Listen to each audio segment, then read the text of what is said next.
Right, guys, did you know that around 85% of you who listen to the show haven't yet hit the subscribe or like button? It's not on that, is it? Nah, it's rubbish. So if you have found any value in watching or listening to the podcast, click like, follow, or subscribe. It helps us so much. And the bigger this show gets, the bigger Jackie's head gets. All right, mate. So thanks, guys. Enjoy the episode. Yes, lad. Do you know where the afters is?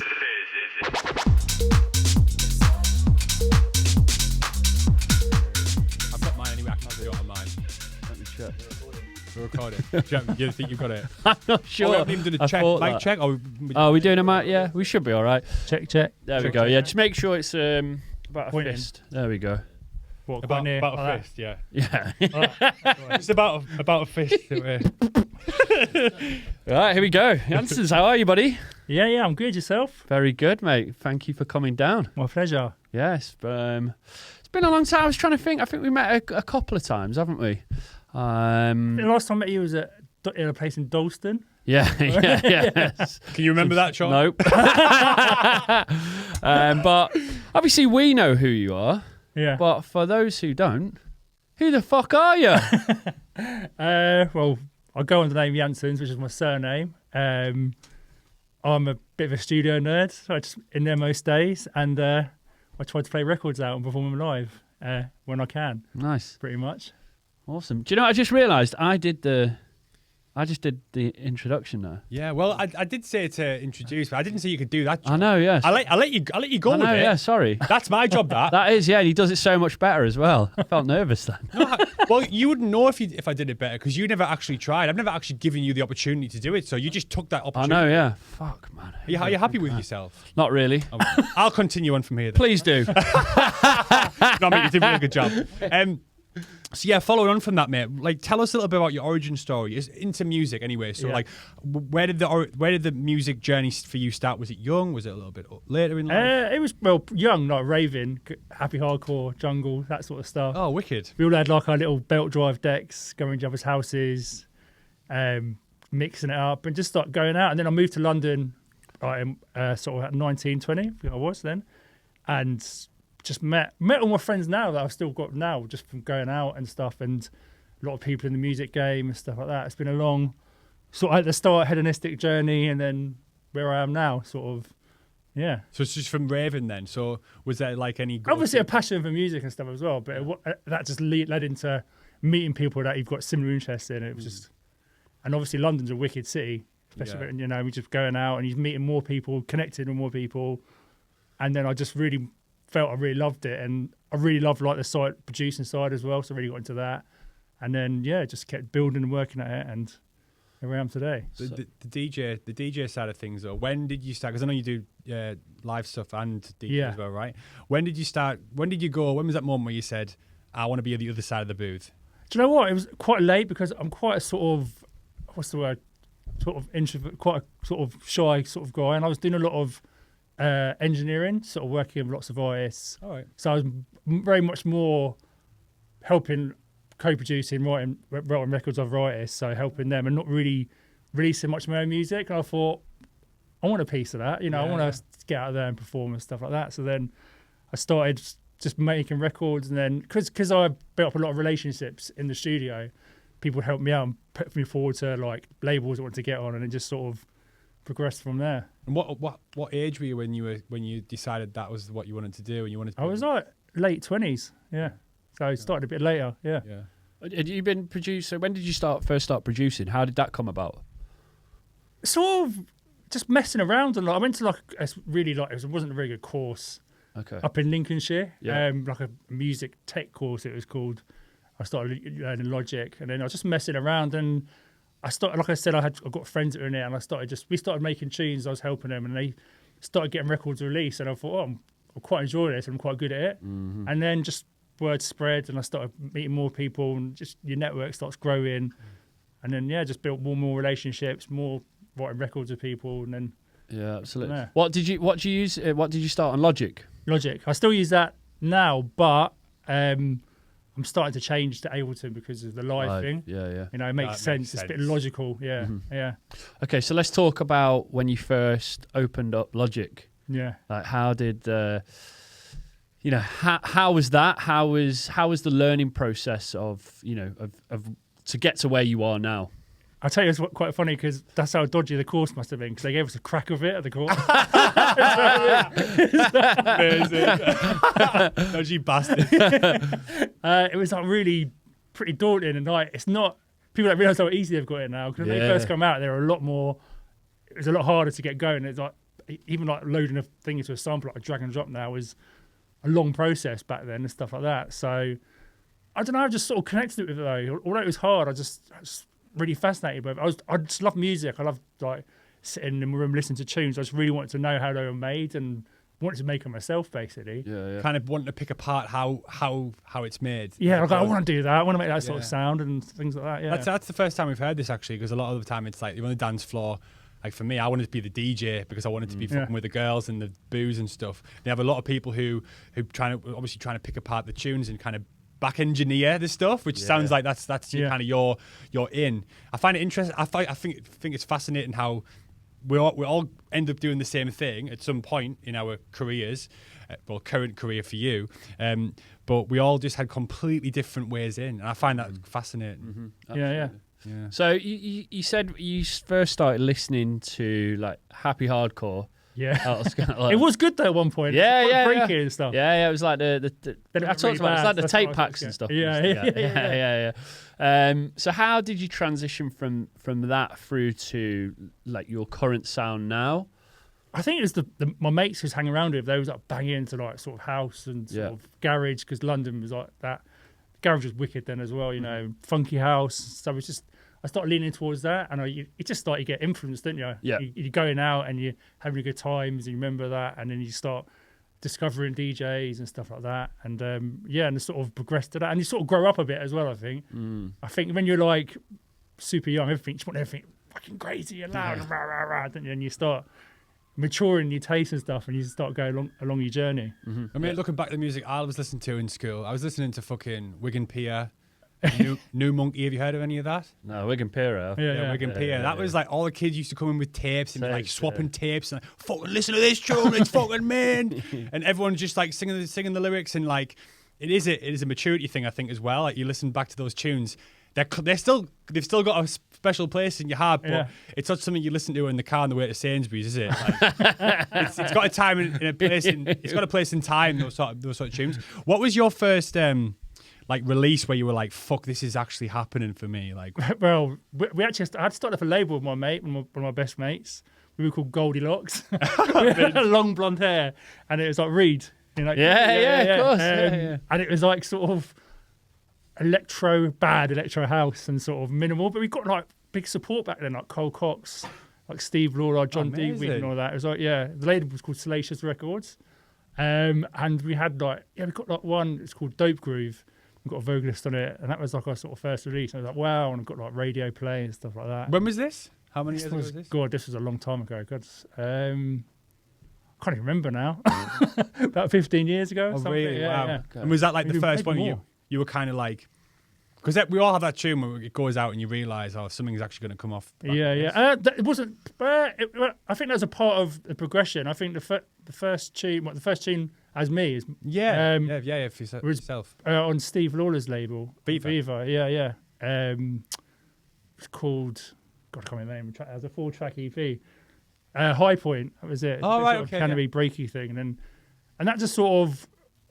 When that came out, you started getting charted by DJs, so then you sort of hit them up, and then you started sending them demos. And I felt quite lucky though. I got my record signed, because I know how hard it can be for some people to get tracks signed and so labels wanted to get on, Well, so I had that very similar journey with Steve Lawler and VIVa. Yeah. So Steve Lawler had been playing one of my tracks out, which was released on a tiny label in Australia called Keep It Zen Records. Big up Jamie Common, fucking looked after me there big time. My first vinyl release. And he'd got the vinyl, and he was playing it every single gig that he played. He played it, and every single person who was there was videoing this track and putting it on social media.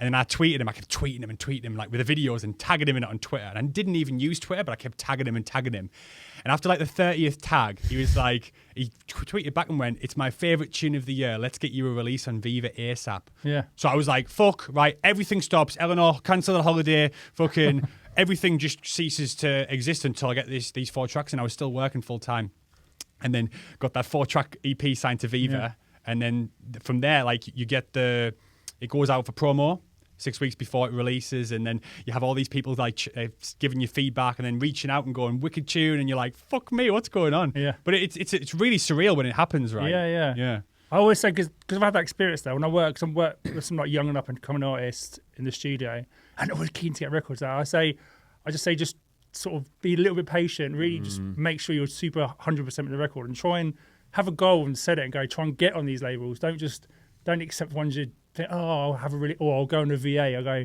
don't do VAs, man. Just when it's your first EP, it needs to be about you. Yeah. And then on a label you really want to be on, and I invest in you as well. And I think that's a good bit of advice from it. People take it, absolutely. I think that's something that I didn't do with my career. I think is I was just released on anything, trying to rush things out for the sake of it, just because we hadn't had a release out. And you're keen as well, no? You're excited, you want to get records out. And, but that patience is key. So, what year was that release with VIVa? That was 2016. Same as mine. Yeah. Same year. So then after that, where did your career go after that? Like, what was the next release? And then I had Knee Deep in Sound. Yeah. And then I was at Berlin, I met Ben Rao, and was just saying, I want to get on a few. I just had a chat with him. I said, I want to get on these labels. I wanted to get on Circus and 8-Bit. Nick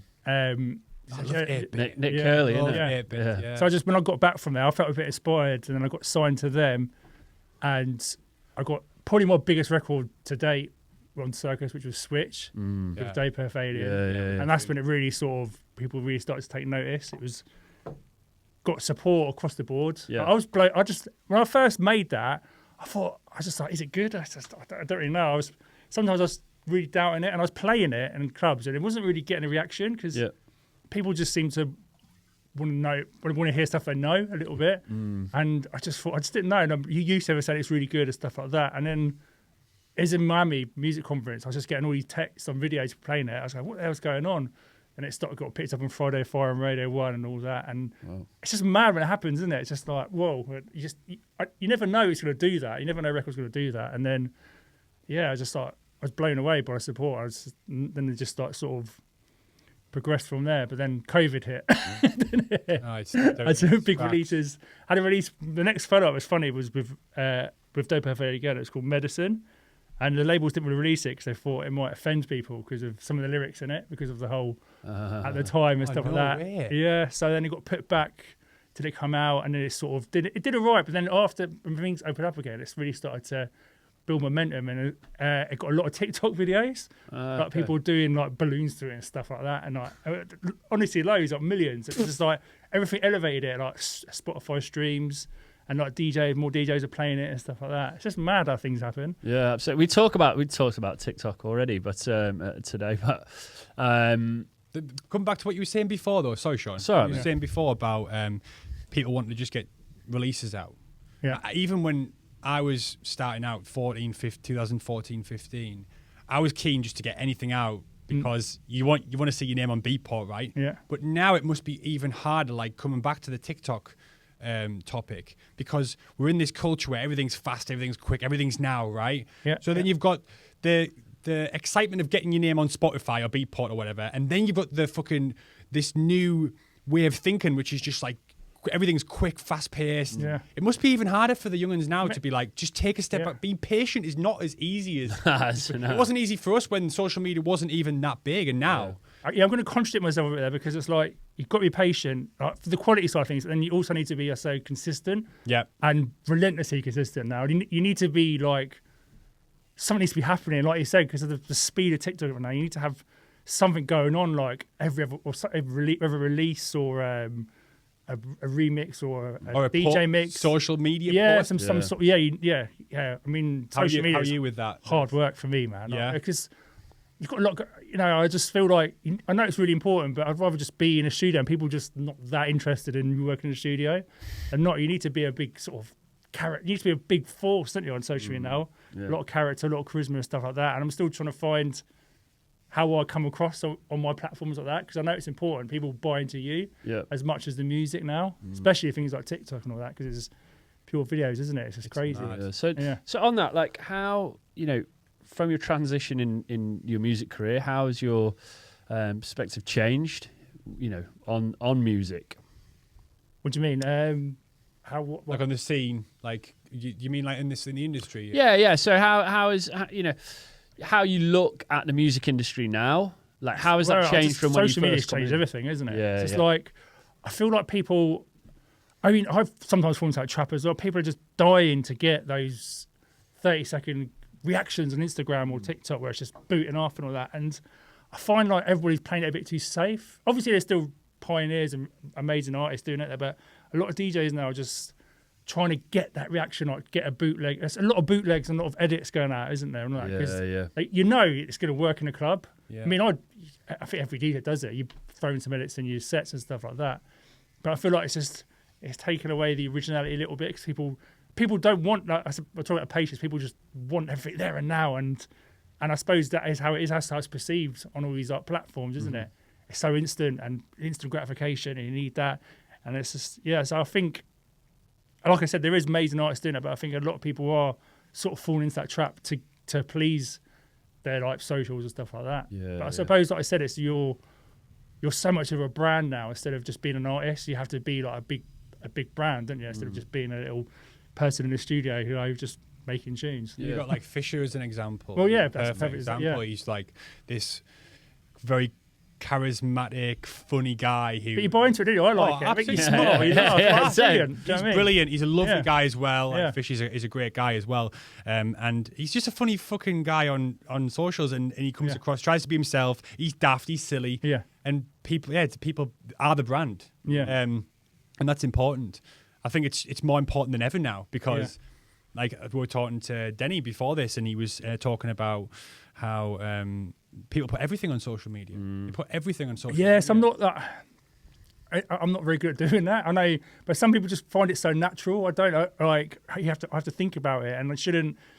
This should just be a natural thing. But I suppose you need to be who you are as well. Absolutely, you need to bring your personality across because no one could be super crazy and funny. That's just not me. So, but I need to find a way how people will buy into me and like want to be invested in me and stuff like that. It's hard to get that balance. It's mad that though, because the amount, like, your releases are so consistent with quality, and obviously you've got the label with Richie Ahmed as well, and been doing things with him. It's like the fact that isn't enough sometimes. Do you know what I mean? You still feel like you're doing all this incredible work in the studio. I felt your mind though as well. I've chatted to my mate about it. It's like you always you go stand back, look what you've what you say what to be. And you've done that, but it's still never going to be enough. Mind screws you. Yeah, too right. Yeah, I think that's in every human being though. Yeah, like no matter how you never like success. Yeah. There's always the goalposts move. Yeah, exactly. I think there was Matthew McConaughey did that speech, didn't he? His hero is him in 10 years' time. And then he gets to 10 years' time, and who's your hero? Well, it's me in 10 years' time. And the goalposts are always, you're always looking ahead, and we're always going to do that,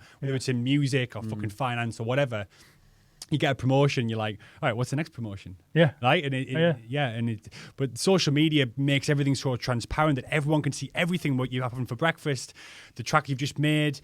And some people are so consistent with it, put stuff out every day. Blows our minds. It's so good. I'm like, whoa. Well, this is the thing. This is also an evolution of the industry, right? This wasn't around 10 years ago. I used to post like my EP artwork. Yeah, it's just no point doing stuff like that. No, it doesn't. But the algorithms have also changed. So you've got to then do stuff that the algorithm will allow to go in people's feeds. It's a whole science to it, man. There's a science to it. We're talking to the VIVa Unplugged guys, and they were saying, Josh has worked extensively in this area, and he's like, it's a science. Yeah. You have to like, when you've got a gig now, you have to get a proper video guy, all that. You have to like, look. It's hard because you need someone with you to document the. It's a bit cringy doing it on your own. Well, this is what when you've got someone with you, a mate or a tour manager, it just makes it more natural, and they can document. They pick up all the little fun bits, and you get sick videos of the gig and all that. And that's just like that's probably your week's worth of content, isn't it? Yeah. If you don't have it that week, and you're like, oh, what do I do? Yeah, absolutely. I look back now, and I think it's because hindsight's a beautiful thing. But I look back now at some of the gigs I did, like when I'd like headline Elro in Barcelona, and I do all these shows, and I didn't get any fucking footage apart from my last got like 15 seconds on the side. You can't see the crowd. And I've seen kids now just playing a normal gig, and it looks fucking unreal. They've got 4K cameras, they've got 2 angles. Drones going. They've got this drone that comes all the way from the booth and goes right back, and like it looks amazing. I'm like, I could have got some sick content, but we didn't do that back then. You got a little video maybe of you from behind you on an iPhone, fucking 10 or whatever it was, or 6. But now the production level is, and everyone's doing it. So everyone's setting this standard. I know you feel like, oh God, mine has been naff. Well, I remember half my social media just used to be me sat up in the studio off my head, posting some fucking silly shit, and then having to delete it in the morning. That was my social media fucking.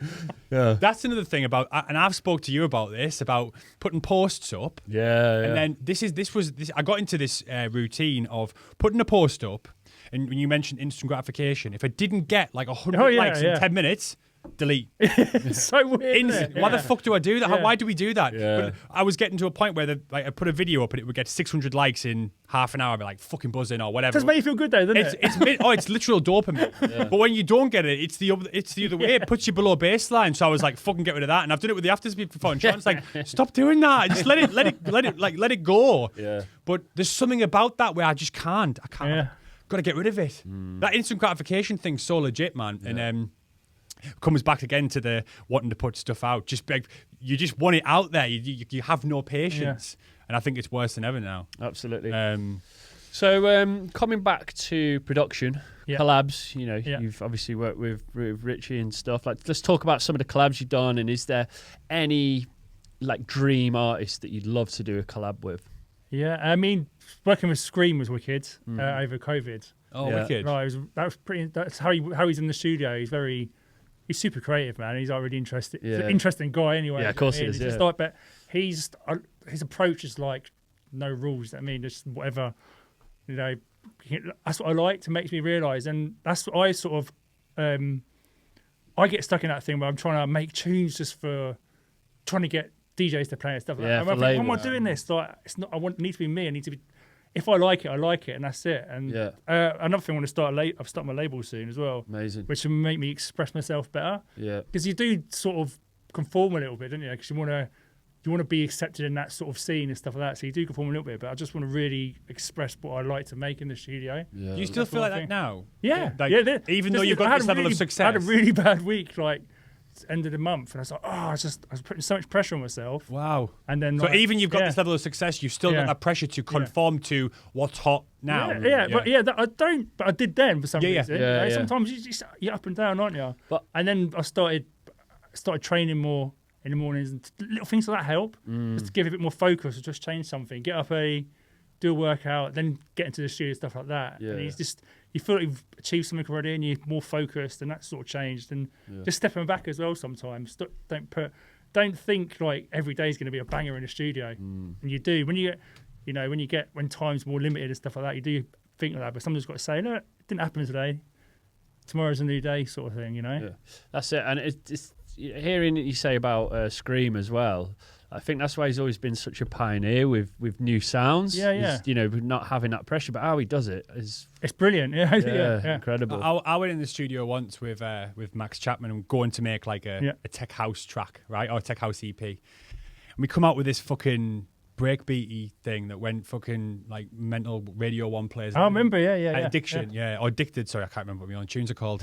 But we went in there and we didn't know what the fuck to do. So we just started messing around, whacking some stuff in we wouldn't normally whack in. And then we were like, what the fuck have we just made? But we felt so buzzing with that production because the intent was there at the start, but then afterwards we just let ourselves be creative. And I think with the label that you're about to launch, you're gonna be able to you'll be able to relax more. And maybe this creative flow will just come. Yeah, if I believe in it, you can just put it out, can't you? Yeah, absolutely. yeah, no pressure there at all. Yeah. But it is how it is. I mean, I've talked about this quite a lot. When we went on to PIV, onto the agency at first, like we really were then trying to change our sound to fit, that PIV sound. Where even though our first release that we did with them was our sound, do you know what I mean? That's why they brought us on. We were always thinking about changing our sound, and then for me and Liam, that stumped us creatively then in the studio for that reason. And it's it's so difficult. So is there anyone that you would, if there's one artist in the world that you could collab with, who would it be? Ooh, that's a good one. Do you know what? I don't know really. Like, there's loads. Like, I always think it's amazing. Like, collabs are amazing. Just, I think when you work on your own, you're answering to yourself and all that. I've always thought, it would be amazing to be in a duo. You know, the tour and everything must be really good. And ask Sean about that. Yeah, well, Sean, there's a different story. No, you bounce off each other. I get it, right? Yeah. If you're doing rails all the time, a different story. But no, I get it, mate. There's some duos that work with. Mate, look at the Martinez brothers. They're smashing it. Like you know. I know. Yeah, exactly. How do you say that? Is that right? I always go another. I say another. Yeah, I really love what they're doing. Yeah, it's incredible, man. So cool, man. They've killed it, mate. Yeah, smashing it. Really, I keep hearing this new one that they've got with this American guy. I can't remember his name, but is it out now? It's they keep teasing it, and it's got like a really cool bass and they're singing over the top, and I think it's going to be another relax your eyes. That's a wicked tune, isn't it? Yeah, it's crazy amount of plays that's had now. I think they've got like 100 million or something. Really? Something. Yeah. I'm just trying to think who I'd wonder if like sort of some drum and bass producers or someone like Skrillex, something like that. Yeah. I just think they're mental. Their sound design and production. Goldie or something. Yeah, just something that's not so much a house artist. They want to learn new techniques or new things and stuff. I mean, people like the Chemical Brothers or people like that. Just I wanted to sit in there to see what they do. How they're making those sounds and stuff like that. I don't want to call her, but I just want to watch you. Exactly, yeah. Phone set up. TikTok. I see one from Deadmau5 actually, and he was I really rate him as well. Yeah, same. He's like some of his old stuff's incredible, but he said how he makes a track is it will take him 6 minutes to make a track, but it'll take him 3 days to find that loop. He said all he needs to do is get, like a 16-bar loop, and then he can make the track. Arrange it. Yeah. But it takes him 6 minutes to arrange it, but it takes him 3 days to get that. I'm the same, Yeah? Yeah. I can arrange things really quick, but the loop, I just take ages. It's finding that. Probably just like changing it and just tweaking. Yeah, too much tweaking though sometimes. Yeah, sometimes if you're not doing like that, maybe just step away as well. Get so into it, like step away. It's probably sick, but you go in and you start changing it again. You go, anything's going to sound pretty annoying if you listen to the same thing, especially a loop for 2 hours. So sometimes you've got to just do that. How many times collectively have you worked on something? I know what this question is. And then you think, right, I'm going to start changing a few bits, and then the next day you come in and you're like, what the fuck have I done?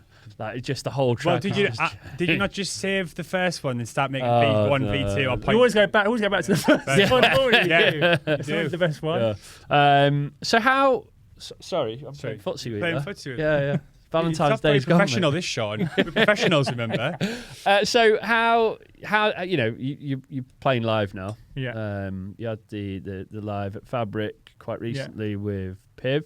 Room 1. Yeah, which I heard was absolutely incredible. How have you transitioned over to playing live? That was another confidence thing because I was my manager Matt, and we just chatting. He goes, "You should do it." I said, I was saying to him, I don't think I'm good enough. I always doubt myself, which I need to get better at, and he said, you can do it, and stuff like that. And then, and he just sort of threw me in the deep end, just got me like this gig in Ibiza, but you have to do it live, sort of thing. So I said, okay. Where was it? I was practicing. Chinois, is it Club Chinois? Oh, yeah. And then I just spent ages rehearsing, because it's basically just rehearsing, isn't it? It's going over and over again.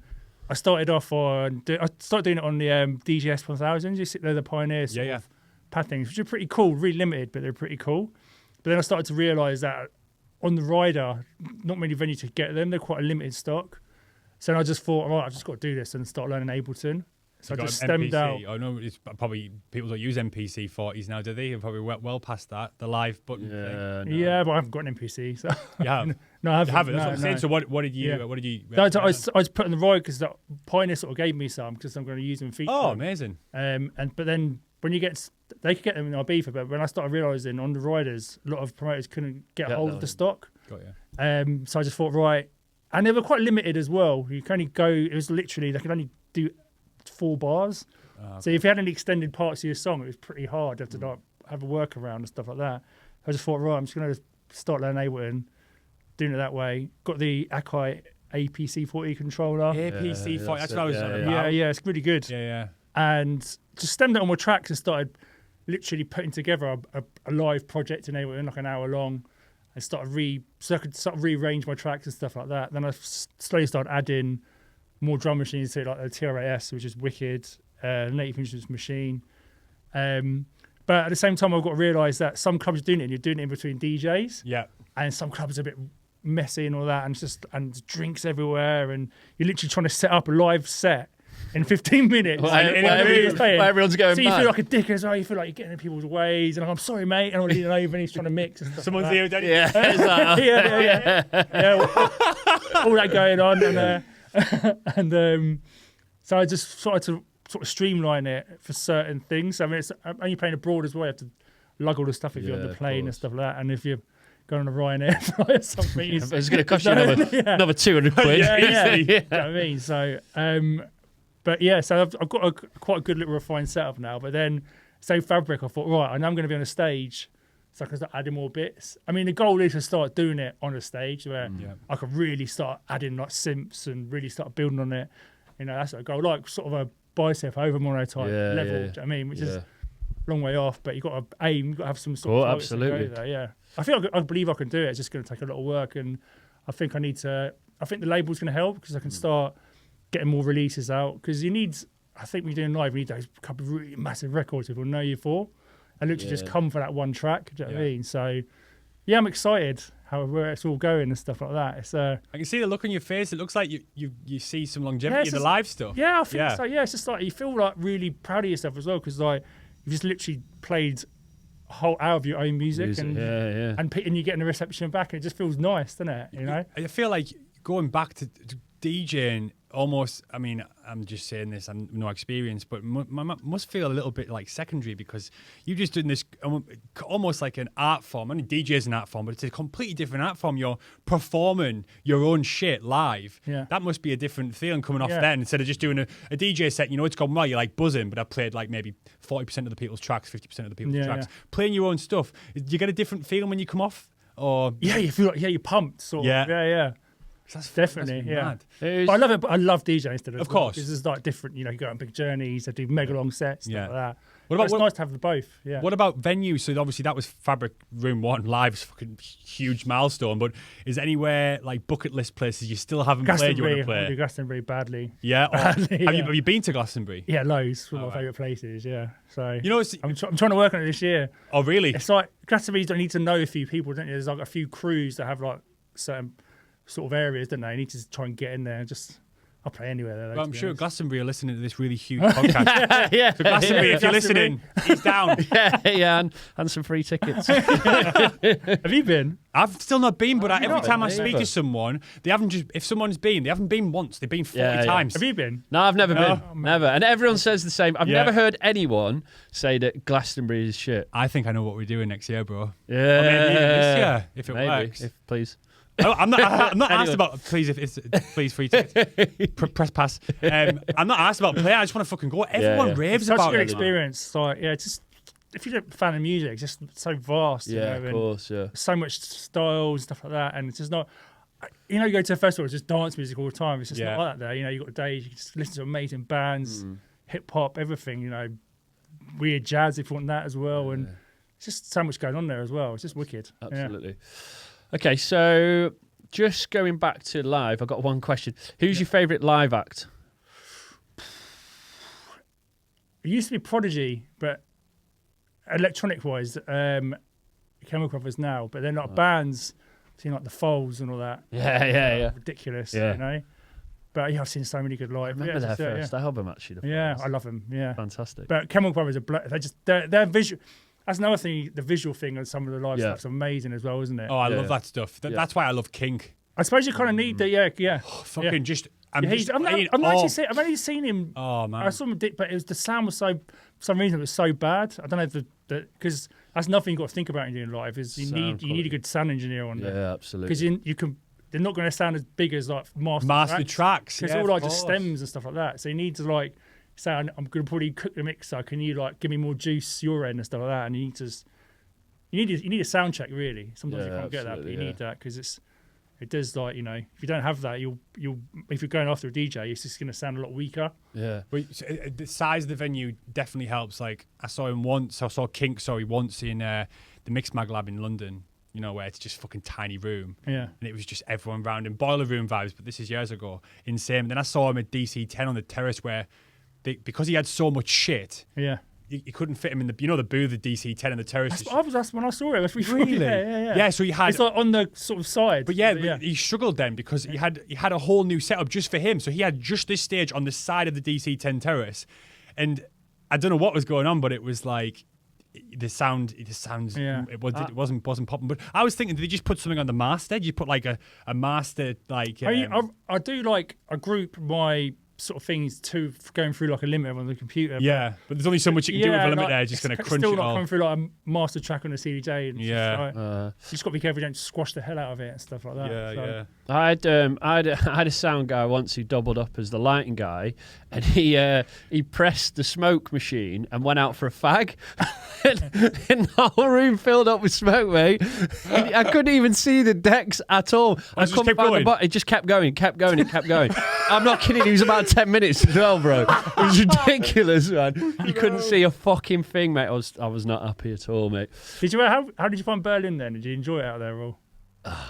It was like that first year was great. It was brilliant. It was everything. You know, he was on a Watergate agency. He was working with Synthy, but my drug use just got well out of hand. Yeah. You know, it ruined everything. All my relationships in the music industry, personal relationships. You know, musically, it was And I think that's the thing with Berlin is it's great to visit, but if you're going to move there, you've got to be fucking prepared because that place doesn't. Do you know what I mean? Wild, isn't it? It's wild, man. You know, I mean, I'm guessing it's not as wild as it was for sure, but because everyone's a creative there, no one has a 9 to 5. So if you want to go out on a Wednesday, there's about 20 other people who are down for that. You know what I mean? Yeah.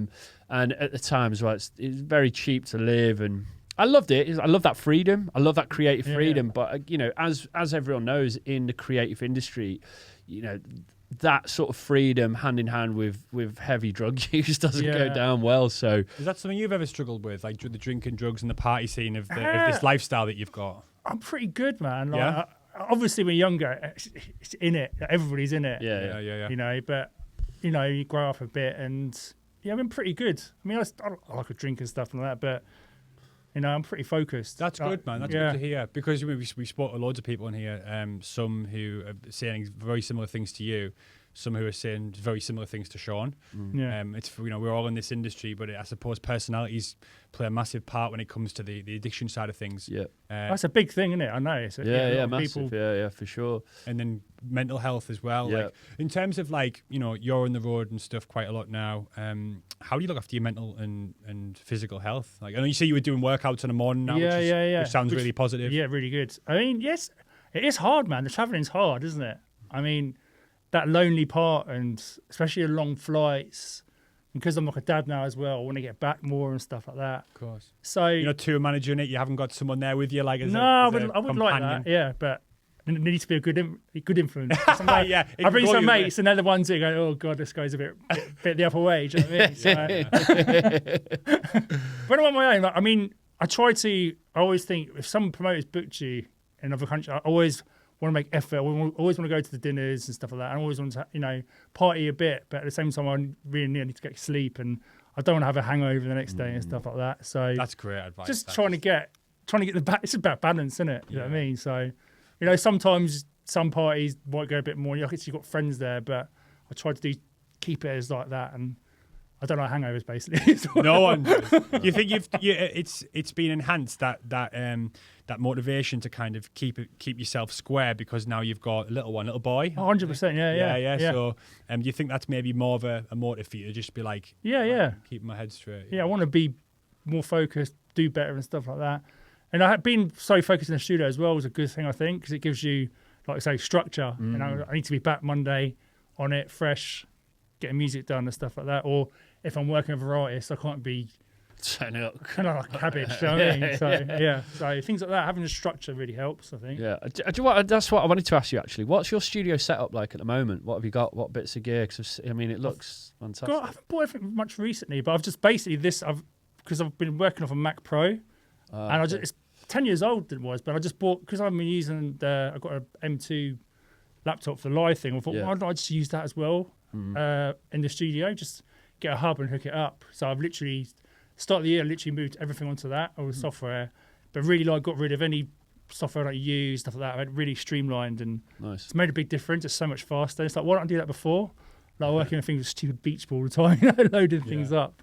But gear-wise, I still use my AB6. Yeah. Gone back to 101 as well. I keep changing. Like I move things over what I'm using more lately to have it nearer to me and stuff like that. Yeah. What's your process in the studio? Because if you're playing live, are you now planning for live sets as opposed to? Like, you know what? I probably am changing a bit because of the live thing. I can imagine. Makes more sense and more tweakable synth parts and stuff like that, and maybe just simplifying it a bit. Because sometimes you can overcook tracks and overproduce, maybe put too much elements in it. Just a bit. Yeah, what I mean? So try and just get it back to the raw sort of elements that you need. So just it enhance when you're performing it live and stuff like that, I think. When I was doing tracks, same thing as you were agreeing there. Like, I make a track and I've overcomplicated, and I go, you know what'll help this? Another loop. I'll put another loop. I'll strip it down and I'll whack it in. And it's going to fix it. And then I had another one. Yeah. And it's like, what the fuck is this? 50 channels. 50 channels. 32 bar. 30 shaker loops going. Yeah.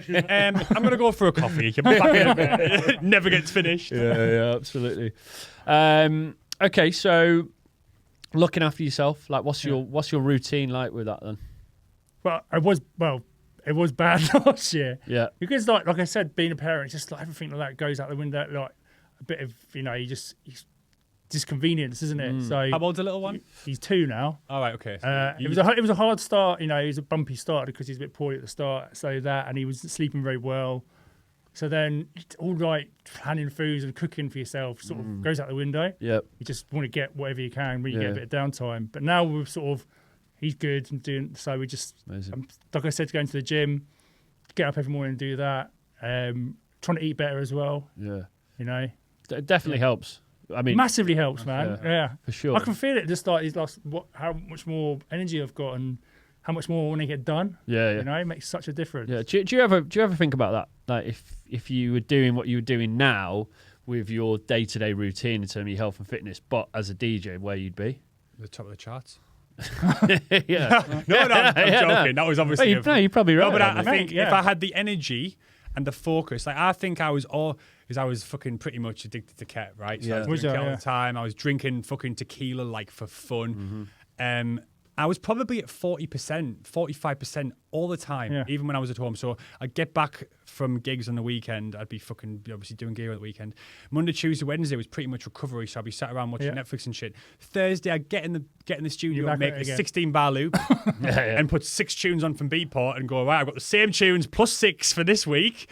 And wouldn't look at my playlist, and I was just cruising, man. I was making music to stay in the charts to stay relevant. And I think, coming back to what you were saying before about trying to make music for labels, that's what I was doing, and I feel like because I was such low energy, that kind of came across my music. My music was lazy, man. It was the same template shit, and it was just like repeating, rinse and repeat. So to answer your question, I think I would have been much more successful. But I don't actually regret any of it. Like what happened to me in terms of my addictions and all that stuff, it made me who I am today. I wouldn't be sat here with you now doing the businesses I'm doing if I hadn't gone through that. So I wouldn't change anything. But yeah, I think it would have been a lot different if I'd looked after myself. Even just something simple like diet, right? Not eating takeaways and maybe getting up in the morning and going for a walk. I didn't even do that, man. I was so sedentary, So. Yeah, I'm waffling now, but no, so I completely agree. Okay, so what about outside of music? Got any hobbies? Knitting or something? Big football fan, obviously. Who's your team? Arsenal. Really quite good. Talk to us about football. We know loads about football. Do you know what? I pretend I like football more than I do. The problem with Arsenal is that they always try to walk it in. There we go. That's all I know. That's the only thing I know about football. I used to work in a pub when I was actually when I moved back to London when I was having a really difficult time. I had to get a job and I worked in this pub and it was like a bit of a geezer's pub. and I don't mind football. Like, I know what's going on, but I used to look it all up. So when I was at the bar pulling the pints, I could butt in and be like, oh yeah. Big goal, big win this weekend. Just try and fucking blag it. Yeah. You kind of have to a little bit because most lads are into it in the UK. When I go abroad and I was meeting people, they say, where you from? I'll be like, oh, Newcastle. They're like, some people, I'm not like, but some people are so like, literally like, oh, yeah, their weekend is ruined. The week's ruined until the next week. Until the next game. So you're an Arsenal fan, unfortunately. Yeah. Okay. Like Sean. Do you play any five-a-side or anything? Or you just really? No. I want to start getting into some water sports. Because I'm down where I am now. What sort of water sports, mate? Please clarify for the listeners. Some stuff in the sea, I don't know. Yeah. Bit of surf. Do you get any? No, you don't get surf. You get kite surfing. Okay. Kite surfing's fucking hard as fuck. Yeah. You need proper upper body strength to do kites, truly. And you'd be pretty fearless, which I'm not, so... It's got to start somewhere, mate. Get stuck in. You're by the beach anyway, aren't you? Yes, you're by the coast. Yeah. So, I literally go down there, like, with Max every morning before the studio. I love it. Have you been doing any cold plunges in there yet? I haven't done... are they supposed to be... Yeah, you probably do. Are they really beneficial? Sure, don't, because every time I mention Deshaun, I've done an ice plunge, he's like, here we go again. Are they good? We ain't mentioned him for about 2 weeks. That's the reason. You keep rinsing me. It's like literally like fucking tsunami, mega storm waves. People just like in there, like Baltic weather, just like still swimming in the sea. I'm like, you're fucking mental. Like, it's like massive waves as well, but people seem to love it down there, like all the cold swimming. Adrenaline junkies. They're going like this. So have you seen those fucking extreme surfers? I know we're going off the track here, but we're going back on the ocean and water sports. Fucking those people who are riding those like 60-foot. Oh, what's that one? Is it in Portugal? Isn't it? It's like the biggest wave. Have you seen it? Yeah. That's fucking insane. It doesn't even look real, man. Nah. It's like it's probably a different level, but like, have you seen Dawn Wall and fucking the climbing documentaries where those guys have got like different... Oh, yeah. Alex Honnold, who does the... what does he climb? Not Yosemite. Is it Yosemite? He climbs... It's not the Dawn Wall. Do you know what I'm talking about? Free climbing. Free climbing. Yeah. Free solo. He does that thing. And there's something, whether they're surfing 60-foot waves or climbing these mountains, they did a scan of Alex Honnold's brain, and there's something, the fear sensor, the fear receptor, just doesn't activate. So they need to get so much, they need to get, scare themselves so much that they actually get like this like dopamine that we get off fucking scrolling on TikTok and get like likes on Instagram. They have to climb a fucking a wall like that. No ropes. There's another one actually, and if you see it, it's like a speed mountain climbing. So climbing up huge mountains like Everest, but as fast as you can. And there's a documentary on Netflix about it. There's these two guys, and they were climbing up these like mountains, but in like an hour and a half or something. And it's like crazy fucking mountain, like just. What, no, like... do they have... just running up. So that's the goal, to get up to like these highest mountains as fast as you can. And there's videos of them. They're just like sprinting. Yeah, what we're talking about that. So what's their next thing? So we always want to achieve more. What do you do after that? I know, yeah, that's there isn't anything. Crazy, right. So, you've been in the industry for a good while. Yeah. What's your advice for any up-and-coming artists? Really... I know it sounds a bit cliche, but really like try and be yourself. We all do, but just try and create your own path. Really, but like try and be a bit unique. Try and be a bit ballsy as well. I know it's like hard now because, like I said, the whole TikTok things and all that. But try and find something that's a bit different and really keep pushing it and believe in yourself. Yeah, I love that. Absolutely. And productions. Before we go on, what productions you got? Yeah, what have you got? I've got. I've just had the new Love Hurts thing come out. Yeah. I've got some remixes coming out, and then obviously the first EP on my label, which will probably be in a couple of months. So tell us a little bit about the label then. What's the label's name then? Instant Drama. Drama, I like that. Yeah. So when's the first release coming, man? Probably I'm just going to finish off finalising the track when I get back later. The second track, probably because I've got a few remixes now till about April, so. Probably April, May sort of time, I'd have thought. Wicked. I look forward to that. Yeah, I hadn't actually heard much of your stuff recently, but I remember flicking through some of your videos, and I was like, some of these tunes have really resonated with me. So I'm really excited to see what's coming on the label. Yeah. Are you just going to release all your stuff, or are you going to be taking? Do you know what? I would love to see down the line start taking demos in and like work with some new artists and find some new talent and stuff like that. I think I'd get a bit of a buzz off that as well, and like building up a little crew in the community and helping people as well. Like because I know. If I can give a platform, say if it does well, I can give a platform to other new artists coming through. That'd be amazing. Yeah, that's beautiful. Yeah, absolutely. Just going back to how did the thing with Richie start? How? Just working in a studio with him. Yeah. And we sort of said, "Well, the Love Hurts thing." Yeah. So I don't know. How many releases you done on it now? Well, this is our fourth one, but we normally do it. It's like white label. Yeah. But this one's we got it all the vocal resung and stuff. So nice. Might. Down the line, maybe we license it and get some more stuff done. Awesome. On it, stuff like that, yeah. Cool. Go on, you asked this song. Yeah, because you asked the last time. Yeah, you stole my line. I stole your line as well, so I don't want any tears. Let me do something. Go on. This episode. Well, mate, you know the podcast called The Afters? Yeah. So we want to know what's your maddest afters story? Oh, God. Probably... I love how we put people on the spot with this one, innit? Yeah, we should maybe sometimes like tell them before they have to come up just with something. like going, having parties and like seeing people go to work and then come back from work and stuff, and you're still there. What you just cracked up? They've gone to work. Rest, Not just me. back. No, like some of our mates had like the most maddest gaffes. Like just every weekend was like a free for all. Just like God. I think I've been never with them. Do you know what I mean? Just like. Absolutely crazy scenes, yeah. You've been afters where people have like, and I've known some. You've just cracked on. They've said like, just look after the gaff, and people come back from work and they just go on for like 2 or 3 days, just cracking on. Yeah, it happens all the time.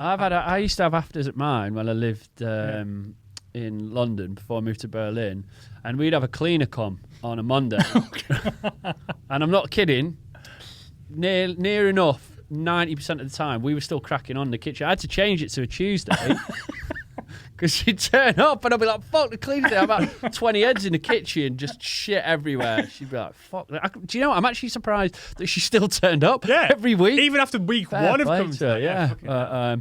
Anyway, mate, thank you so much. It's been an absolute pleasure. Yes, man. And I look forward to hearing plenty more new stuff soon. And good luck with the label, man. I'm really excited to see what goes on with that. Yeah, good luck. Awesome. Thanks, man. Awesome, nice guys. one. Thank you. Cheers. Cheers.